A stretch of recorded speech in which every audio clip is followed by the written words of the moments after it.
मेंटेनन्सची कोणतीही केस असो, मेंटेनन्स कमी केल्या जाऊ शकते किंवा तुम्हाला मेंटेनन्स द्यावेच लागणार नाही असे लीगल पॉइंट्स आज आपण पाहणार आहोत. आणि त्या लीगल पॉइंट्सचा उपयोग तुम्हाला तुमच्या केसमध्ये कसा करता येईल माहिती करून घेऊया आजच्या या एपिसोडमध्ये.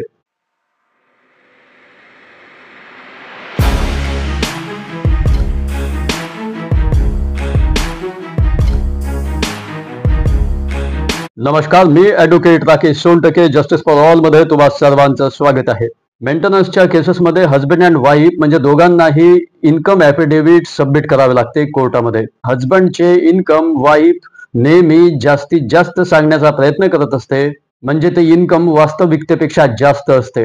ज्या ठिकाणी हजबंडचे इन्कम 20 ते 25 हजारापर्यंत असेल तेथे 50 हजारापर्यंत त्याची इन्कम सांगितले जाते. परंतु वाईफ मात्र तिचे इन्कम 0 म्हणजे नील दाखवत असते कोर्टापुढे, किंवा तिचे इन्कम अतिशय कमी आहे असेच ते कोर्टापुढे शो करत असते.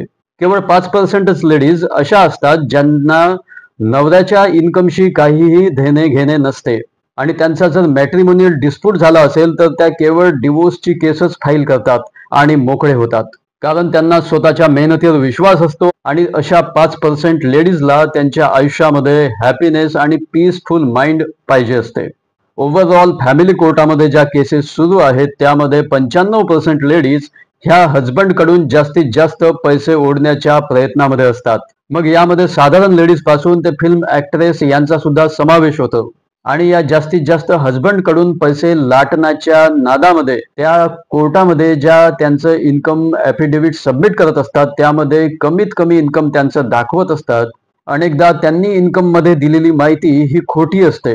अशा सिच्युएशनमध्ये हजबंडने काही लीगल पॉइंट्स त्याच्यातर्फे कोर्टामध्ये रेज करणे आवश्यक आहे. तर हजबंडने त्याच्या वाईफची इन्कम संबंधात माहिती कोर्टापुढे द्यायला पाहिजे, कारण वाईफ तिच्या इन्कम बद्दल खोटीच माहिती कोर्टामध्ये देत असते. तेव्हा हजबंडची ही रिस्पॉन्सिबिलिटी आहे की त्याने वाईफच्या इन्कम बद्दलची खरी माहिती कोर्टापुढे द्यावी. याकरिता जर वाईफ इन्कम टॅक्स रिटर्न भरत असेल तर इन्कम टॅक्स डिपार्टमेंटमध्ये जाऊन RTI लावून ती माहिती इन्कमची हजबंड मिळवू शकतो. जर वाईफ एखाद्या ऑफिसमध्ये किंवा शाळेमध्ये वर्क करत असेल तर तेथील ऑफिशियल स्टाफ कडून ती माहिती मिळू शकतो आणि कोर्टामध्ये सुद्धा त्या ऑफिशियल स्टाफला बोलवू शकतो आणि हे सिद्ध करू शकतो की वाईफ कमवत आहे, ती जॉब करते आहे. जर वाईफ एखादं बँक अकाउंट मेंटेन करत असेल, तिला जर कुठून तरी इन्कम येत असेल तर ते बँक स्टेटमेंट सुद्धा कोर्टापुढे हजबंड ठेवू शकतो. जर वाईफचे बँक स्टेटमेंट मिळवणे शक्य नसेल तर तेथील ऑफिशियल स्टाफला सुद्धा कोर्टामध्ये बोलवता येते.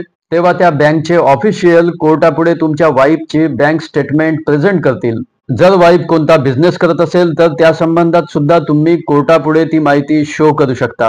जर वाईफची सॅलरी स्लिप तुम्ही मिळवू शकत असाल किंवा तिच्या जॉब बद्दल जर माहिती तुम्हाला मिळत असेल तर तुम्ही ते सुद्धा कोर्टापुढे आणू शकता, ती शो करू शकता कोर्टापुढे. जर वाईफ ग्रॅज्युएट असेल, पोस्ट ग्रॅज्युएट असेल आणि तिने याआधी सुद्धा म्हणजे लग्नाआधी सुद्धा जर तिने जॉब केलेला असेल तर तुम्ही ते सुद्धा कोर्टापुढे माहिती देऊ शकता.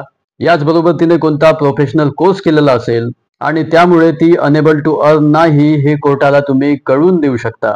आणि तिने जर लग्नाआधी कुठेतरी जॉब केलेला असेल तर ती वेल एक्सपिरियन्स आहे जॉब करिता हे तुम्ही कोर्टाला सांगू शकता. म्हणजे ती लग्नाआधी कमवत होती व आता सुद्धा ती कमवू शकते, तर ती वेल क्वालिफाईड असून हजबंडच्या इन्कम वरती स्वतःचा खर्च लादू शकत नाही, ती खाली राहू शकत नाही, म्हणजे ती स्वतःला मेंटेन करू शकते. याशिवाय हजबंडला आवश्यक आहे की त्याने त्याच्या इन्कमची खरी माहिती कोर्टापुढे द्यावी, कारण वाईफ तुमचे इन्कम ही खोटं जास्तीत जास्त वाढवून कोर्टापुढे शो करत असते. हजबंडने त्याची income affidavit with relevant document कोर्टापुढे आणायला पाहिजे. कोर्टामध्ये ते सर्व रिलेव्हंट डॉक्युमेंट सबमिट करायला पाहिजे.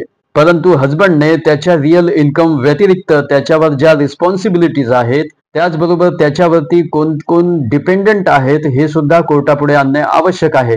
मग त्याची बहीण असू शकते, त्याचे आईवडील असू शकतात, त्याचा भाऊ असू शकतो, याबद्दल सुद्धा माहिती कोर्टापुढे आणणे आवश्यक आहे. म्हणजे कोणकोणत्या व्यक्तीसाठी तो लिगली रिस्पॉन्सिबल आहे याची माहिती कोर्टापुढे येणे आवश्यक आहे.